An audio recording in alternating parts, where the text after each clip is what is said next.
Buongiorno a tutti, siamo a casa. Sono momenti di grande tristezza, di grande timore e paura, però ci sono anche delle voci fuori dal coro che dicono che non dobbiamo preoccuparci. Per esempio, Sgarbi, sentiamolo. Ha fatto la settimana scorsa delle dichiarazioni.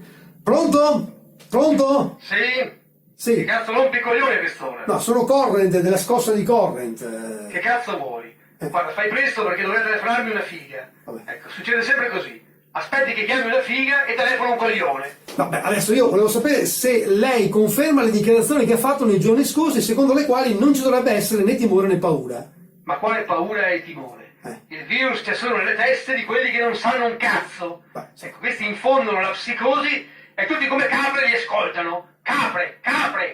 No, ci sono dei virologi autorevoli, Come sarebbero insomma. questi virologi? Sarebbe questo Bregliasco.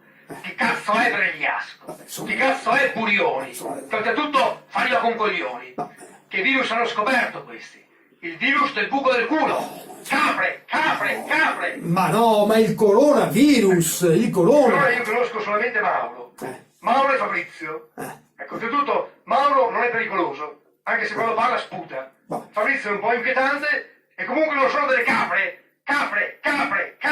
Ma senta, poi, riguardo la chiusura minacciata, lei perché ce l'ha tanto su con questo fatto che chiudono tutto, i teatri, i musei, perché?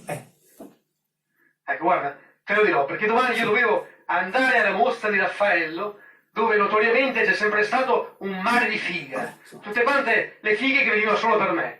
Adesso si trovano nella zona rossa, dove tra l'altro io questa sera mi recherò per farla diventare una zona a luci rosse. Perché questo è l'antidoto del coronavirus. Chiamare tanto! Dai, non siamo volgari. Comunque, secondo lei non ci deve essere paura allora? Ma nessuna paura. Nessuno è mai morto per un colpo di tosse o per uno starnuto. E che ci crede una capra! Capra!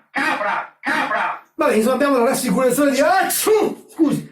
Ma che cazzo fai? Ho starnutito. Starnutisci in diretta. Vabbè, Ti insomma. vuoi attaccare il coronavirus? Ma non si prende per telefono, l'ha detto lei poi. Che cazzo l'ha mai detto che non si prende anche per telefono? Lei l'ha detto. Sentiamo almeno il parere di un virologo. Chiama questo Burioni, chiama. Capre! Sgarbi!